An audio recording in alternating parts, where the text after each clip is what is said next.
What's in it for the black people? What's in it? What's in it for the black people? I'm in it. What's in it for the black people? What's in it? What's in it for the black people? I'm in it.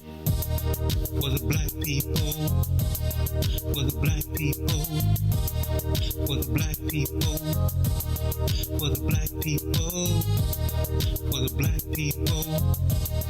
For the black people. For the black people. For the black people. What's in it for the black people? Let's hear it. What's in it for the black people? Don't fear it. What's in it for the black people? Let's hear it. What's in it for the black people? Don't fear it. For the black people. For the black people. For the black people. For the black people.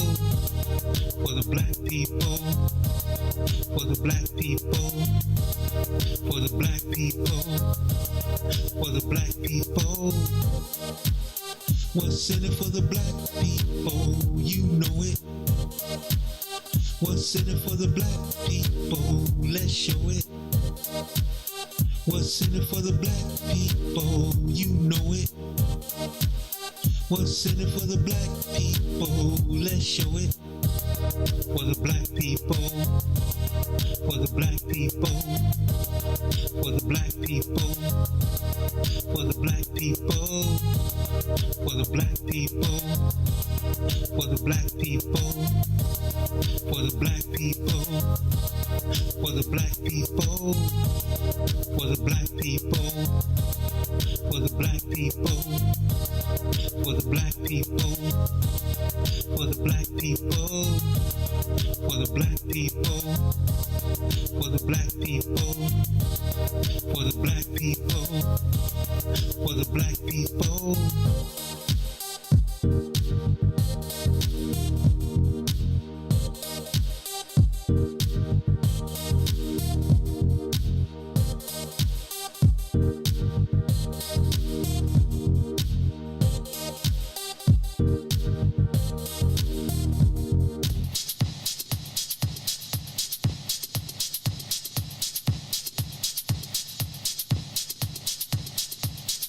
Yo, who said devotion had to be sad?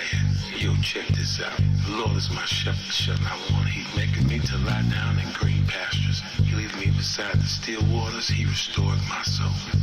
God's gonna turn it around. Come all the way with me. Don't leave me now.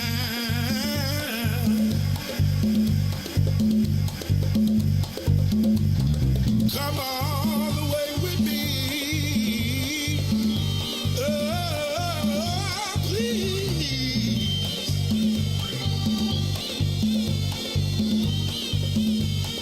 Please.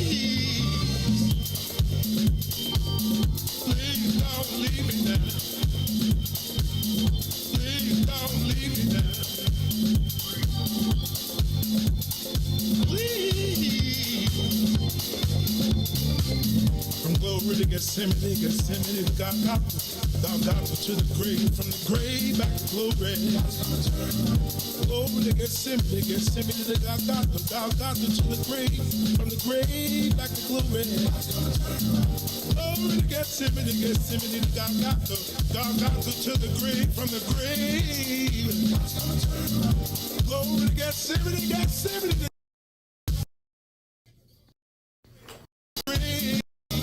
back to glory. Oh yeah. Oh yeah. Oh yeah. Come all the way with me. Don't leave me now. Come on.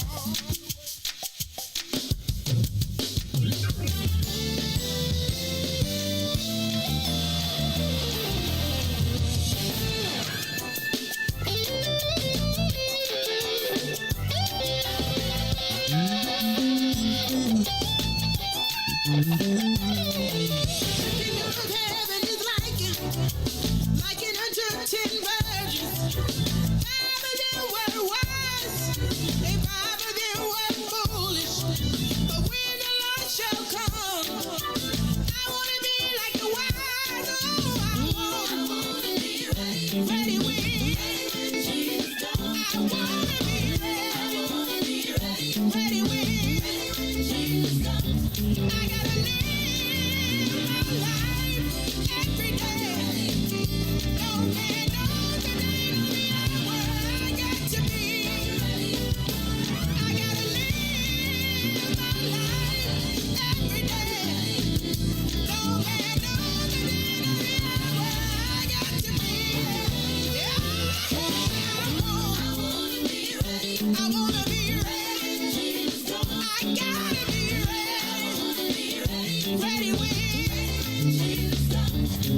on the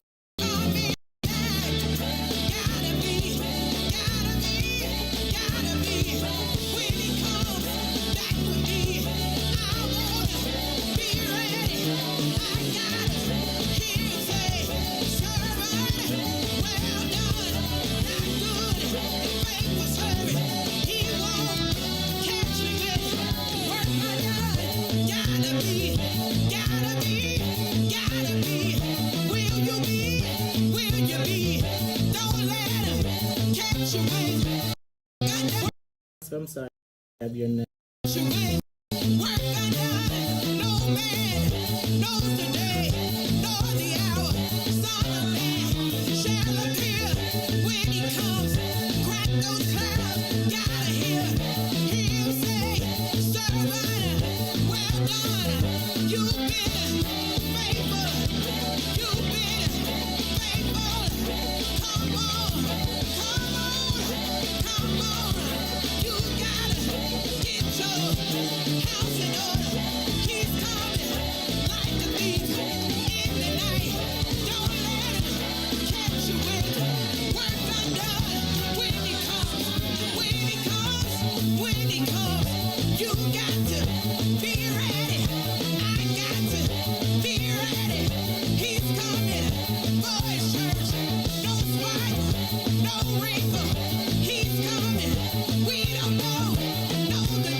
Everybody say fire. Back to the Maze Jackson Show. You are listening to the most dangerous show in the morning. This is What's in It for the Black People Radio. Maze Jackson. Maze Jackson, the most vociferous advocate for black people in the world. For Ruthie Moore, for Todd Stoger, I am the host of the Maze Jackson Show, asking every single day, what's in it for the black people? And if you don't like it, you can still tell them Maze said, Mayor Lightfoot, man, we ain't accepting that. We ain't accepting that. Let's go. Yeah.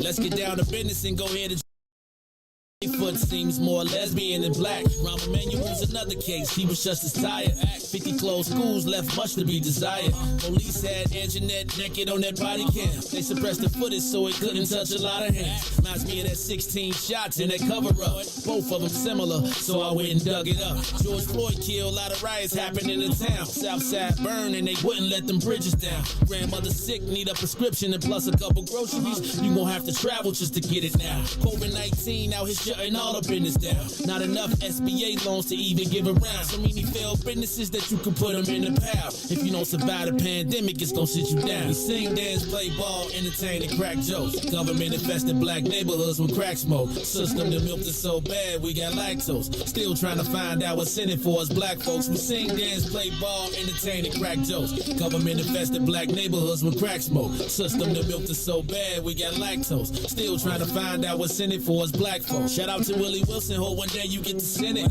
We need some different players in the game to handle business. So many shady characters like Madigan and Blago. But when you really break it down, it's typical Chicago. City full of gangsters, it's what the land was built on. Same streets with hood legends, DNA gets spilled on. Carjackers out here lurking, trying to get they steel on. Looking for a block to put them Hellcat wheels on.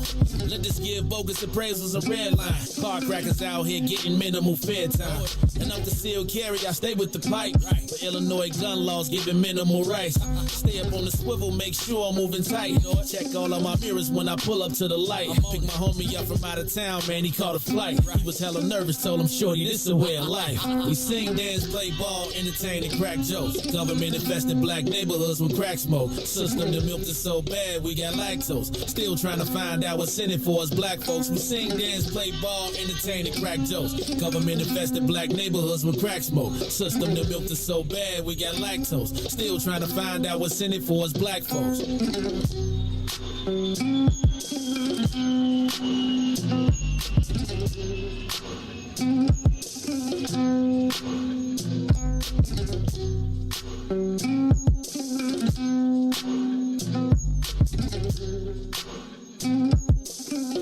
Wake up, Chicago! Wake up, world. This is the Maze Jackson Show. I'm your host, Maze Jackson. Got my co-host, Ruthie Moore, in the building, plus my man, DJ Riis, the ruler. Mr. Business in the front, party in the back. Y'all, you know, we was having a great conversation, but I had to put the freeze on it because we got the man in the building. Now, y'all know I got this long-standing affection for my alma mater, the University of Illinois. Now I think about it, I'm going to have to get an eye. Y'all going to have to send me an artist. We're going to have to get an eye on the wall over here somewhere. But here in the... Ruthie, don't be making that face. I mean...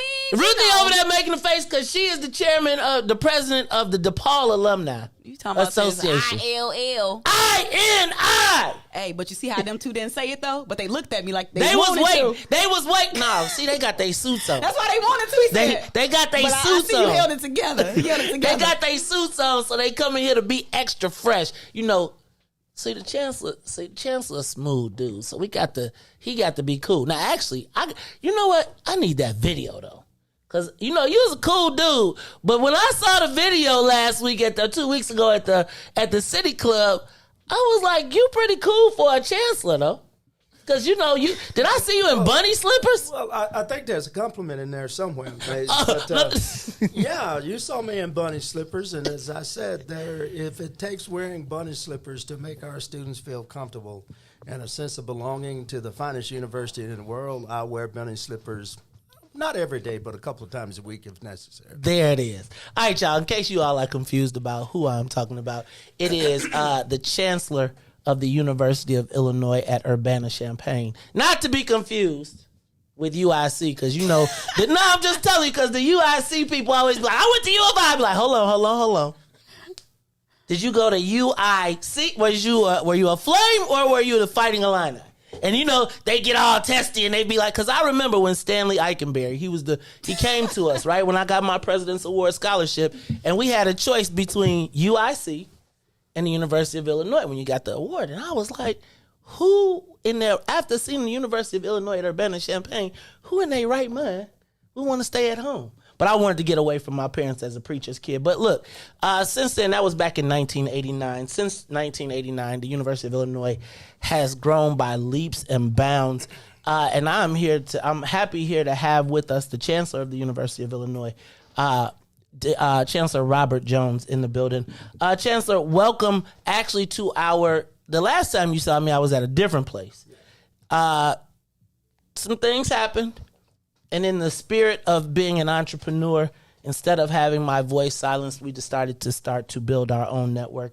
And so we've built this platform where we reach over probably about 75,000 people a week right here out of our little homemade studio. But I cannot tell you how excited I am when Andrea called me and said, I'm going to bring the Chancellor to the studio. I was like, man, we got somebody famous coming to the building. Chancellor, tell me about all the great, exciting things that are going on at the University of Illinois Urbana-Champaign right now.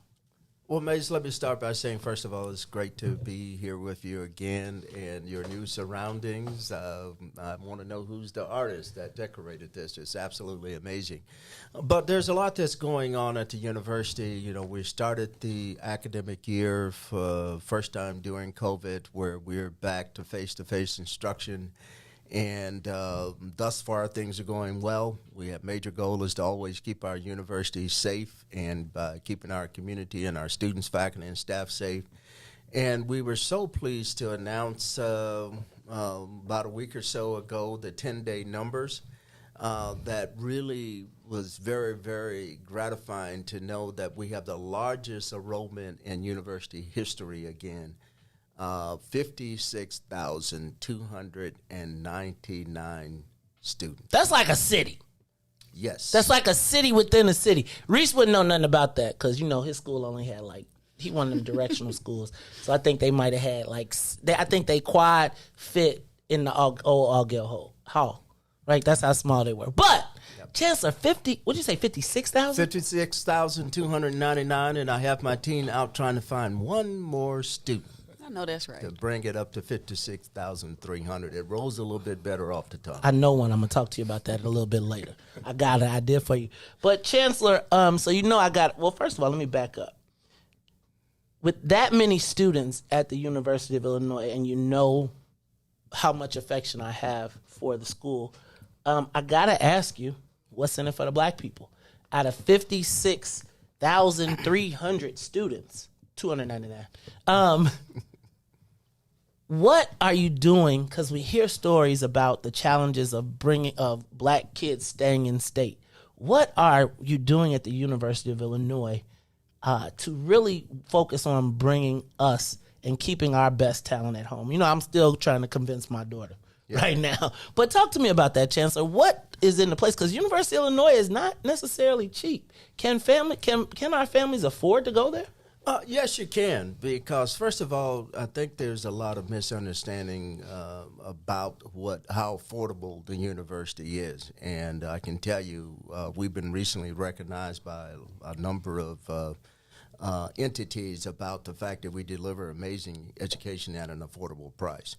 And I think I've told this story to you once before, but since you asked the question, I think it's important to mention again that one of the things that we've been really working on is how do we make education more affordable? And we started something about 3 years ago called the Illinois Commitment, which is free tuition and fees for any student who gets admitted to the university from a family that makes $67,100 or less, are able to enroll at the university with free tuition and fees for 4 years if you're a first-year student and 2 years if you're a transfer student. Because what we found out, it was that it was very clear to us that that was a impression about people know the sticker price, because it's published. That's the sticker price. But what they don't realize is most students don't pay the sticker price because of scholarship, financial aid, etc.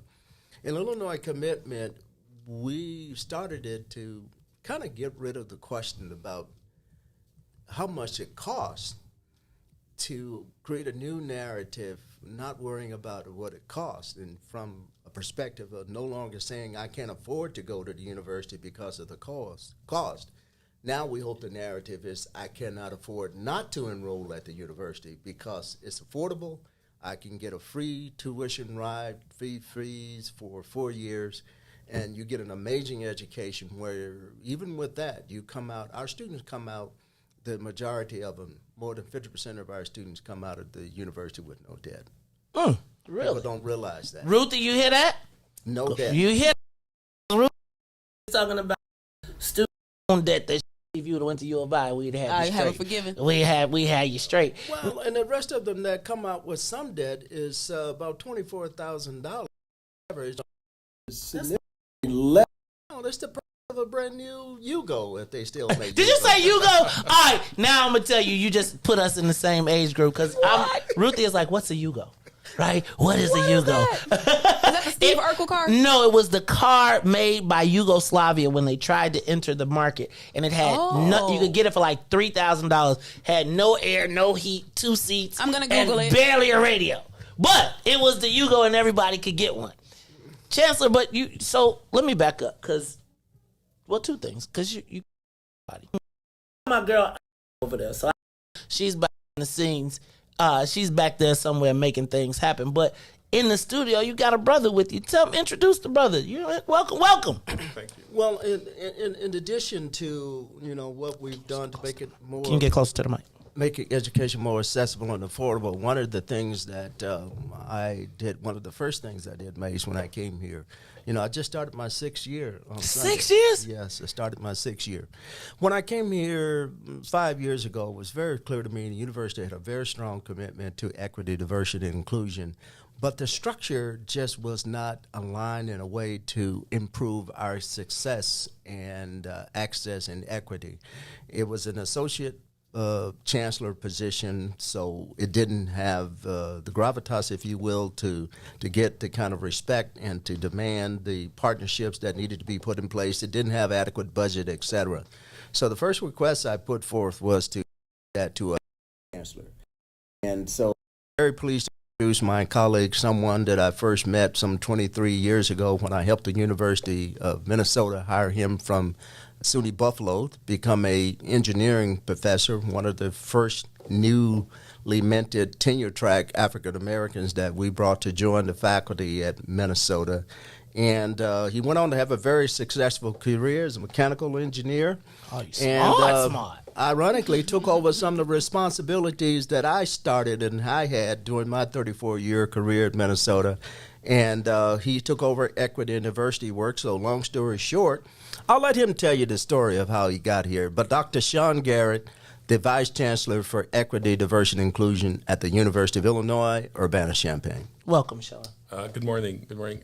Before I say anything, Can I get you to lean in just a little bit? If I remember the Yugo. I believe it was $39.95. That was the price. 30. You could get brand new. Because I was a college student at the time, and that was my dream to be able to get a Yugo. Well, I think you, as a mechanical engineer, I think you've exceeded that at this point. What you driving now? Look, keep it low, keep it low. Don't even put you out there. We don't put you out there like that. It's all good. It's all good. So, Sean, welcome to the Maze Jackson Show. This is your first time, but I hope this is not your last time because I got some work for you. But let's start. Let's tell us a little bit about your tenure. You came from Minnesota, so you're a Big Ten guy. Big Ten, Midwest. Minnesota, though. Hold it against you. Go ahead. You know, these are great institutions. If you look at the experiences offered, the academic experiences, the sociocultural experiences, they're absolutely fantastic. It's our responsibility to make sure that as many people take advantage of these resources as possible. As many black and brown folks show up on campus, as many women, as however you define diversity. It could be age, it could be sexual identity, it could be gender, it could be marital status, service status, etc. We want to make sure that we bring as many people to the campus as possible, and they have both an excellent academic experience, but then the sociocultural piece. So, Sean, I'm going to be honest with you. I tend to have issues with the whole concept of diversity and inclusion. I'm going to be straight up. Yep. Hence why we created What's in It for the Black People, because we used to hear all these code words, right? It would be diversity. It would be inclusion. It would be people of color. It would be black and brown. It would be all these things. And it seemed like the pot kept getting bigger and bigger. And our portion, and when I say our, I'm talking about black Americans, descendants of slaves, who seem to be getting a smaller and smaller and smaller share of the pie as the diversity and inclusion pot grows.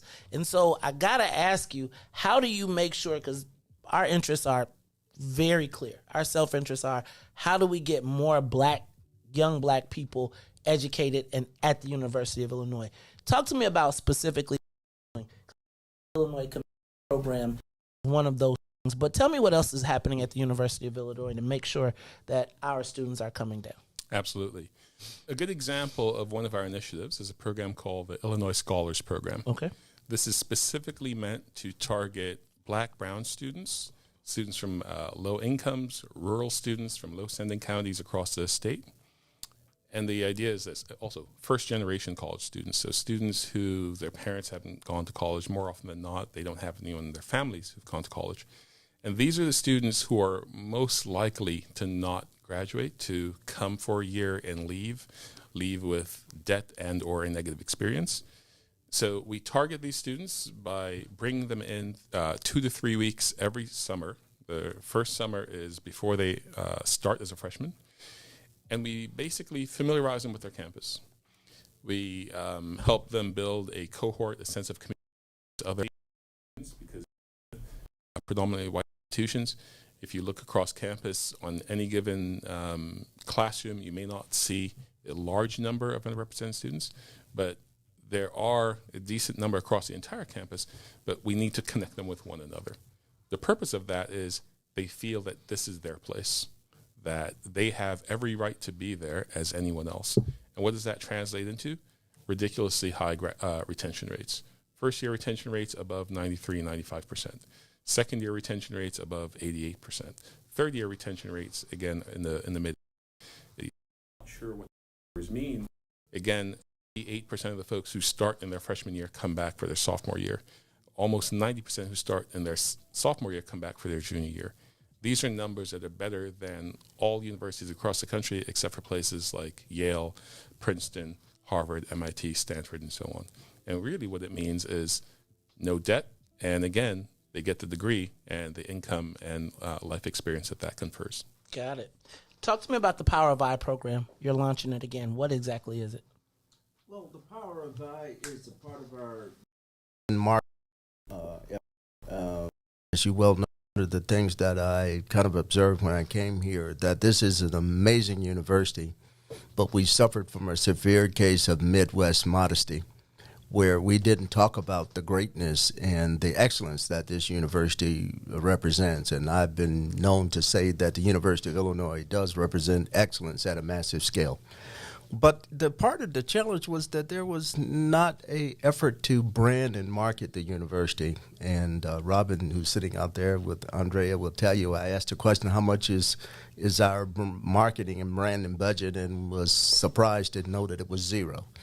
And so we decided that this university, I owe it to the alums, I owe it to our current faculty and staff and students, to really make sure that their university is well known across the country and across the world, and that when I get on an airplane and they see this block I, they know it's not Idaho or some other place that people always guess. And I had to ask myself, why is that not very high recognition? Is because we haven't told our story as effectively as we should or could. And it's an amazing story to tell of the excellence that this university has brought to bear in the almost 55 years of its history, and how it really has changed the world, how it has redefined the word impossible, and the impact that it's had on lives of black and brown majority people across the nation and across the world. And so the power of value is to remind people of the power of the University of Illinois, how we have really changed the world. You can't throw a stone down any street in Silicon Valley and not hit several engineers who graduated from this university. All of the top-of-the-mind companies, from PayPal to, et cetera, all of the ones that come to the top of the mind, YouTube, all of those started by University of Illinois graduates. And we've had an impact on the world that a lot of folks just don't realize. And we're going to have even more impact in the future in terms of the role that we're going to be playing with the University of Chicago and the Chicago Quantum Exchange, the role that we're going to be playing in helping to drive greater economic vitality in Chicago through the Discovery Partners Institute. These are all anchored by the University of Illinois Urbana-Champaign. So the power of I is just to remind the public and to remind ourselves that this truly is a university that represents excellence at a massive scale. It can change lives. It can change the world. And we have a track record of doing so. You know what, Chancellor? I did the Power of I campaign last year. So we hope that we'll be able to participate this year. And you mentioned that budget, so we'd like to be included in that marketing budget. Because one of the things that I must tell you is that for a while now, and I guess it does correlate with your arrival at the University of Illinois, I used to get ticked off with all the love that the people up from the Evanston school got. I used to be like, why is Evanston, that little school in Evanston, acting like they are Chicago's Big Ten team when the Big Ten team is the University of Illinois? And so we have seen, before we had COVID, when you had the big gathering downtown and all of the Illini came together, it was great to see just the massiveness of what we've been able to do. Let me ask you, talk to me a little bit about sports. What's going on? Because like DJ and Ruthie, they don't, it was like great. Like I was there with Kevin Hardy, Riis, right? When we were really doing the thing, I was there for the Flying Illini. But it seems like we're coming back. Like we are really starting to invest in our, not just invest in our sports, but it seems like we're on the come up. Talk to me about what's going on with sports, and have we reconnected with CPS and bringing our athletes back to the University of Illinois? Well, let me just say, back to the point you mentioned, that University in Evanston is a very fine institution. It's cute. And we talk about our peers. We're very proud to be part of the Big Ten that's made up of 14 of the finest institutions in this country. And so we're very, very proud. Each one has a unique mission, and each one brings their own perspective of excellence to the table. But let me just say, as it relates to your question about athletics, I have been around intercollegiate athletics most of my career. And so the way I approached this as when I was involved as Senior Vice President of Minnesota, President of SUNY Albany, and now Chancellor at Urbana-Champaign, is to try to help everybody understand the value proposition of the importance of the intercollegiate athletic experience, the role that intercollegiate athletics plays as a part of a university's lifeblood and how it delivers on its mission, and the importance of intercollegiate athletics as a pathway for a very large percentage of our students to obtain a college degree and at the same time be able to do what they love in terms of participations in a wide array of sports. And so it is a critical part of the university, and we've taken it very seriously, and we know that, there's been mixed results in our athletic program, but I think the most critical thing that happened was the hiring of Josh Whitman about 8 months before I arrived, who really has helped us fundamentally better understand what a winning program looks like. It has to have facilities that are adequate, a commitment to our students that they're students first and athletes second, and then having the ability to attract the kind of head coaches and coaching staff that will allow us to recruit the best in about student athletes and make sure that they get an amazing education. Very proud of the fact that our student athletes have a very high graduation rates across most of our sports and one of the highest in the Big Ten. So it is part of the academic enterprise that we're quite proud of, and we've seen a lot of progress in terms of sports like basketball and our golf team, and a lot of our other teams remain really competitive, and that's all you can really ask for in this environment. We're very proud to have a new head football coach who is still in a building phase, but all I say is just hang in there. Hey, man. Just wait. I'm telling Change you, is coming. I was down at the University of Illinois scooting through the boxes, and then I ran through one of the boxes. Shout out to JGB, my favorite leader in the House of Representatives, Jahan Gordon Booth. Make sure I think she's a U of I grad too. She went to the University of Illinois. Y'all need to make sure y'all talk to Representative Jahan Gordon Booth. She is the Speaker Pro Tem, as a matter of fact, at the University of Illinois. Shout out to Angelica Alfaro, who is your local lobbyist. We appreciate her. Shout out to Cam Buckner. Cam Buckner is the What's in it for the Black People State Representative. Now, let me ask you, Chancellor, because I got to talk about my own self. So some of you all know, and I got to talk to you too, because this is just between us, though, right? So, I brag about the University of Illinois Urbana-Champaign every day. Last year I had a peculiar experience because the chancellor invited me to his table at City Club, and everybody was going around the table, and they was like, when did you graduate? What year did you graduate? When did you graduate? And I was like, damn, I'm sitting at this table and I didn't graduate. And I'm not going to lie. Well, I actually lied, right? Telling you, full out. I was like, 2002, because I just felt like I didn't fit in. Like, here I am at this table. I'm right here with the chancellor. I'm the guest. I got all these important people, and everybody's going around, class of this and class of that. And I lied.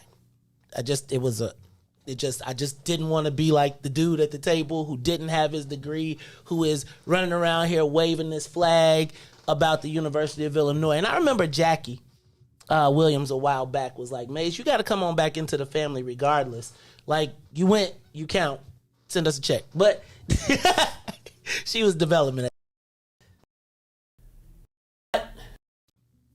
I have always, the lessons that I learned at the University of Illinois are really what drove me to the levels of success that I've had.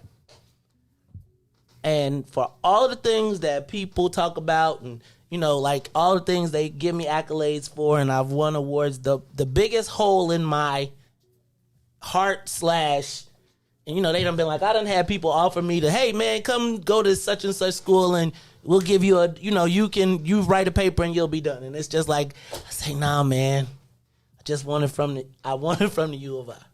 Like, if I'm going to do it, I want it from the U of I. Ruthie said, go online. I'm like, I'm scared to go online. I keep thinking about going to sit in a classroom because I still think of school as sitting in a classroom and what I'm going to look like this dude with this gray beard sitting in class. And then I saw Morehouse, right? I saw Morehouse came up with a program that they recruited all of the people who maybe had went for 2-3 years and brought them back and said, hey, finish this. Because I got to imagine that there's a lot of brothers with that hole in their heart or that hole in their resume gone on. And Pockets. Huh? Or they pockets. Or they pockets. I call it taking the long way around, right? Like, I took the long way around. I could have probably done 4 years and it would have been like a diagonal. I got out of school and then I had to take the corner, then take the corner, then go around the hills, etc. But I talked to, shout out to State Representative LaShawn Ford, who sent me the article and said we should try to get the University of Illinois to do something like this because this fits you. And so I am asking you, while we're got an audience, to consider creating a mechanism, a path, a way for us to come back and fix that hole, to close that hole. I'm gonna tell you, I'm nervous. It's like, and quite frankly, telling this story on air is a little bit embarrassing. But I feel like it's no point in having the decision makers at the table without at least advocating for the group that I represent. And I think I could probably get some legislators to help us get some funding to do it as well. But I do want to encourage you all, because there are so many of us, like, I'm always leery to come back to homecoming. But if it wasn't for those years at the University of Illinois, learning how to be an entrepreneur, meeting all of those people, the relationships that I made throughout my life, I would not be where I am. So I claim that I got a piece of paper. But I do want to encourage you all to think about creating a path. Yeah. Well, let me start and then I'll ask Sean to comment. First of all, Mays, let me say that there are many paths to success in this world. And you've said it, what I think is most important, that part of your success resides in the fact that you did spend time at the University of Illinois, Urbana-Champaign, and it helped shape your sense of entrepreneurship, your drive and your determination and your perspective of excellence. I would just say that I've had a conversation with Representative Ford about this Morehouse initiative probably a good 8 months ago or so when he first made me aware of this.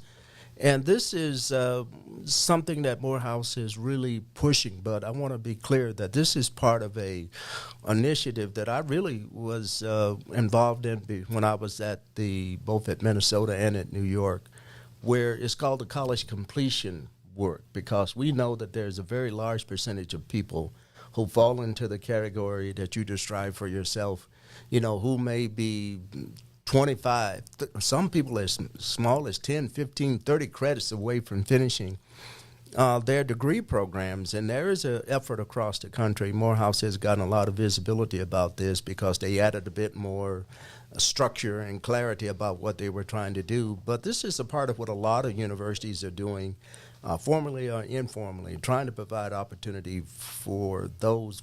And you'd be surprised at the numbers. I don't remember the percentage I'm not. exactly. I see them all the time. There's a very large percentage of people who have not completed their degree. And I think higher education has an opportunity to be flexible and to try to find pathways to help those folks complete. And one of the things that we learn is that you can take educational content online. And so that has to be part of our thinking about how do you reach back, how do you strategically engage people to try to get back in higher education and complete those degrees that because of life circumstances or choices at the moment they were not able to do. And so we're very much interested in trying to see what we can do as a university to help individuals complete their college degrees and pursue higher education in a way that they weren't able to earlier in their careers. Thank you, Chancellor. Sean? Yeah, I would say, as the Chancellor mentioned, there are a large number of what we call non-traditional students, folks who don't show up the summer after graduating high school and then stick around for the next 4 or 5 years. And I think what we've learned over the past 2 years vis-a-vis COVID, remote instruction, is that not only can we do it, but it's a great way to fulfill our land grant mission of making sure that we educate as many people as possible. And as you mentioned, if you think about it, going to college is two things. It's the experience, and then there's the degree or the credential. You have the experience piece. You've benefited from being in that place and being in that community and learning and growing. Getting the credential, the actual certificate, that is, I don't want to say it's a small piece, but it's a... Shoot, when you're trying to get paid. Exactly. It's a big piece. They be like, let me see that degree. That'll be another $25,000 off. Exactly. Exactly. So I think there is a lot that can be done. I think universities, ourselves particularly, it's one of the conversations we have almost weekly. How do we make sure that we find ways of engaging more and more people across our communities, especially in our underrepresented communities, where you have a smaller fraction of folks who show up again 3 months after graduating high school in the fall and go for 4 subsequent years. These folks are more than deserving of a high-quality, affordable education. We are developing the tools to make sure we can do it in a way that allows you to work. If you are a young parent, if you have family members that you're supporting, how can you do all of those things while getting a high-quality Illini education? I got one more for you. And then, Ruthie, you sure? Because I know you're I got a question. Hold on. Let me get this one, and then I'm going to turn it over to you. So I was just thinking about this $67,000, if you make under $67,000. So I got 2 kids. One is in college, and one is on his way to college. That threshold really doesn't work. I mean, if you're trying to put 2 kids in college and you're paying 2 tuitions, $67,000 is really not, it really bars a lot of people from even participating. And so I think one of the things that I often see is that we definitely go for poverty per se, but there's this middle space that exists, right? Where maybe it's a household of 120,000, but they got 2 kids, they're paying tuition, and $67,000 brings in a small group, I feel like, but oftentimes that group has a lot more challenges to overcome even, right, than just getting to college. It's then the lifestyle, can you afford to be there, etc. Then you've got the people that maybe they grew up in a solidly middle class, they weren't poverty, but to pay this tuition changes the dynamic of a parent. What do you tell a parent that's got 2 kids or 3 kids that's trying to get to the University of Illinois? Because the value is there. People don't understand the value, but they do understand the price. Well, it is one of the challenges because, as you said, Maze, oftentimes we focus primarily on low-income families and students. And as we know, given the economic challenges and other issues of our time, median income is not what it used to be. It's certainly, if you've got more than one child in college, I don't care if you make $120,000 or $140,000 a year, you're having a challenging time putting 2 kids through college. And that is why important things from the legislature in the state of Illinois has been critically important in terms of the monetary award program that's available, the other assistance program there are godsends and we certainly advocate each and every year for expanded support for those programs because they're what makes it possible for places like the University of Illinois to then add its own financial resources. And we've increased financial aid by almost $50 million over the last 5 years. And some of that support also goes to middle-income families because we know that they're the ones that are often having even the most difficult time seeing how they can be fair and equitable in deciding which one of their children are going to get an education and which one is going to junior college. and so when you add all of that together, it really is going to take the state of Illinois and its universities to really be on the same page around the issue of affordability. Because, as I said, middle-income category is the one that we have focused on as well as low-income students. Okay. Ruthie. Hello. My question is related. So like Eastern Illinois University has like what's called like a gateway program. And that's for like, the high school students to, come for the summer and kind of get acclimated. Does the University of Illinois at Urbana-Champaign have like a similar program? bridge. And what's it called? Yeah. The program I mentioned, the ISP, is our Summer Bridge program. And again, it is, I believe it's 3 weeks. We bring kids in, get them to get familiarized with the campus, build a community, and the results have been absolutely extraordinary. We are growing it every year. We add about 10. We are building it out such that ideally we'd like to have it up to about 500 entry. Base the program in the different colleges across the entire campus, find applied arts, engineering, applied health sciences, and so on. Can you tell us some of like the demographics of the students that enroll in that program? I don't know the numbers off the top of my head, but I believe I would say roughly 60 to 70% are African American and Latino Hispanic. We do have a small number of students from rural backgrounds, but they're all, again, low income, first generation students, but about 60 to 70% is African American, Black, Latino, Hispanic. I have one more question. It's a little bit tougher, but I'm just curious.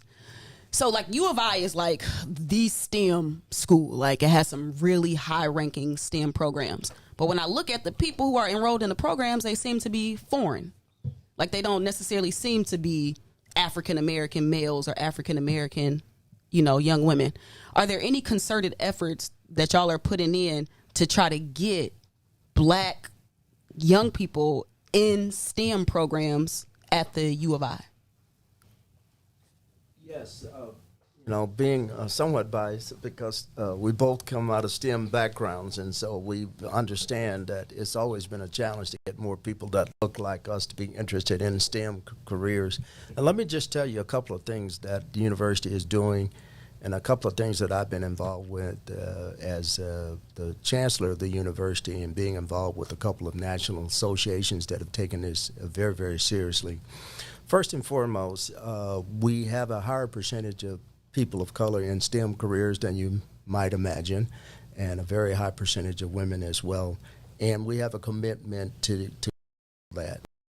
One of the things that we're doing as a association of public and grant universities, I'm the past board, kicked off an initiative called Powered by Publics that's specifically designed to help the member institutions, and there are about 4 or 5 different cohorts across 240-something universities that participate as part of APLU, who are looking at fundamental issues that really make it more difficult for Black and brown kids to go into STEM careers. And if they decided to come, then how do you make sure they're successful in our universities? And one is to look at what some of us call these weed out courses. And I said we need to be weeding people in, not weeding people out. And those are courses that Black and brown kids have a tendency to what we call the DFW. They draw, they fail to draw. And the understanding and the analysis we're doing is trying to understand what happens that leads to that outcome for far too many of our Black and brown kids. That has led to some rethinking of those critical courses, because there are courses you have to take if you're going to stay in a STEM career, and you got to be successful in them. But what can we do about the curriculum to make sure that more students, as I said, are weeded in rather than focusing on them being the weed out courses? It's a national program that we are very much an anchor part of, and that is going to be looking resulting us tweaking, thinking differently about how those courses are taught, what kind of assistance students need in the course of taking those particular STEM courses. The other thing that we're doing is I'm a part of an initiative that's just getting underway, and I might add that there's one at the University of Illinois, Chicago, that focuses pretty much on the Latinx community, and they've got some significant funding recently to help get more Latinx kids into STEM careers. We're working on the same initiative with all of the land-grant universities and a very large percentage of the historically Black universities. That's going to be focused on getting more Black kids that are in HBCUs to think about coming to research universities like Illinois for their graduate degrees, for master's degrees. And it's a big idea, and we have about probably a dozen or more land-grant universities that have signed on, as well as every HBCU in this country, particularly the public ones, have signed on, and some of the institutions that may not be HBCUs, but are predominantly black institutions, have also indicated an interest. So we're having our first meeting next week, and so we look forward to coming back at some point, talking to you about what we're doing to work in partnership with HBCUs to get more black master's and PhD degree recipients in the future, particularly in STEM, but other careers as well. So let me jump in here, and I'm going to say, first of all, Chancellor, is always a pleasure to have you here. Want to always make sure that you are welcome back, because we always want to know what is going on at the university. At the university, let me just, predominantly white institution, I call it PWI. PWI. So the Chancellor has everybody to worry about. Chancellor, I do think that what we are going, and Sean, you as well, I think of particular concern for us in the black community specifically is, even as we see the demographics and the census and the dynamics change, there seems to be, like, there's a pivot, right? People are pivoting, and as I stated in the beginning, when we these big groups, diversity and inclusion, and we, like, as you were going, you were piling more groups in there.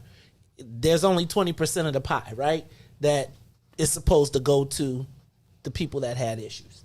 And so one of the things that I think we got to make sure that we do, and I'm going to challenge you all on this, is to be very specific and intentional about what we're doing for black students, right?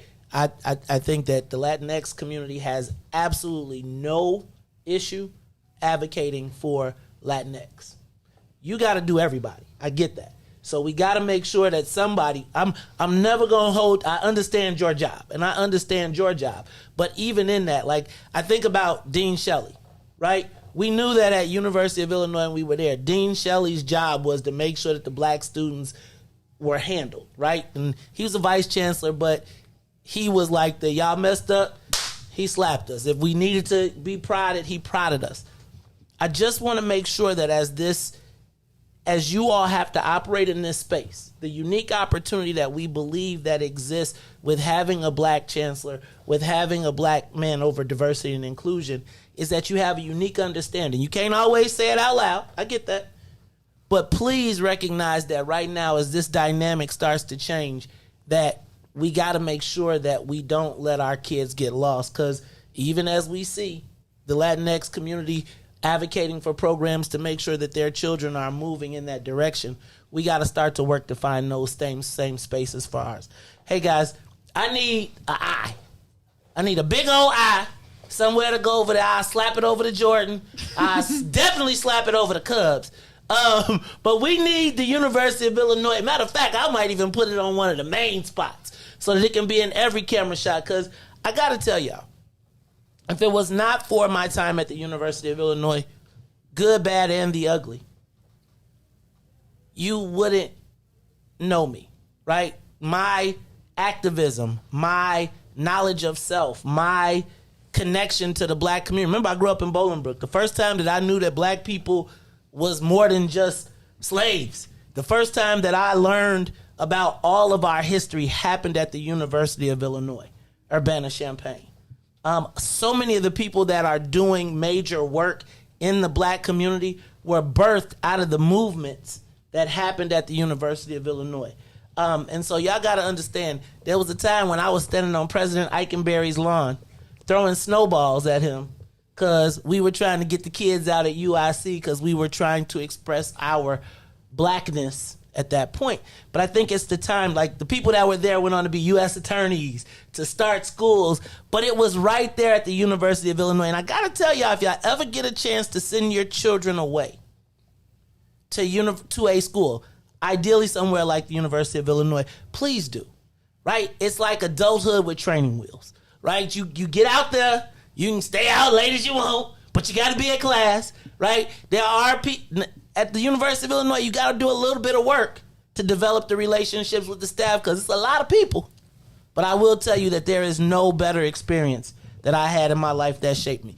Look, Chancellor, Vice Chancellor, I'm going to give you Sean, and then we're going to let you close. Ruthie got to go to work, so I'm going to wrap this up. It is. You know your clock a little off up there. Oh, it's 2 minutes off. Okay, Sean, you go ahead, and then Chancellor will give you the opportunity to close, and then we'll wrap this thing up. Well, I'll say again, thank you for having us. I really enjoyed this.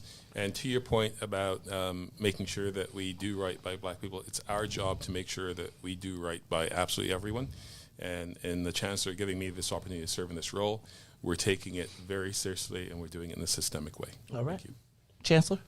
Well, basically, let me just say thank you again for the opportunity to come and provide a perspective about the University of Illinois, where we are now and where we're going in the future. Is an important part of our commitment to be more visibly present, but to have a very high impact presence here in the city of Chicago, because we are the state's land-grant university.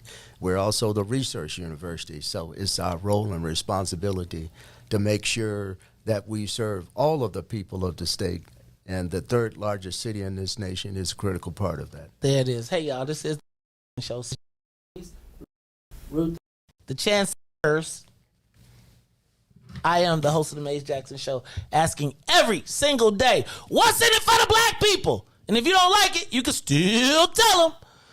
Maze said, we out of here. Peace. Let's get down to business and go ahead and address the facts, man. Lightfoot seems more lesbian than black. Rahm Emanuel's another case. He was just as tired. 50 closed schools left much to be desired. Police had Anjanette naked on that body cam. They suppressed the footage so it couldn't touch a lot of hands. Reminds me of so I went and dug it up. George Floyd killed a lot of right. Oh, you put her down. The sick need a prescription and plus a couple groceries. You gon' have to travel just to get it now. COVID-19 out here shutting all the business down. Not enough SBA loans to even give around. So many failed businesses that you can put them in the pile. If you don't survive the pandemic, it's gon' sit you down. We sing, dance, play ball, entertain, and crack jokes. Government infested black neighborhoods with crack smoke. System that milked us so bad we got lactose. Still trying to find out what's in it for us black folks. We sing, dance, play ball, entertain, and crack jokes. Government infested black neighborhoods with crack smoke. System that milked us so bad we got lactose. Still trying to find out what's in it for us black folks. Shout out to Willie Wilson. Hope one day you get to Senate. We need some different players in the game to handle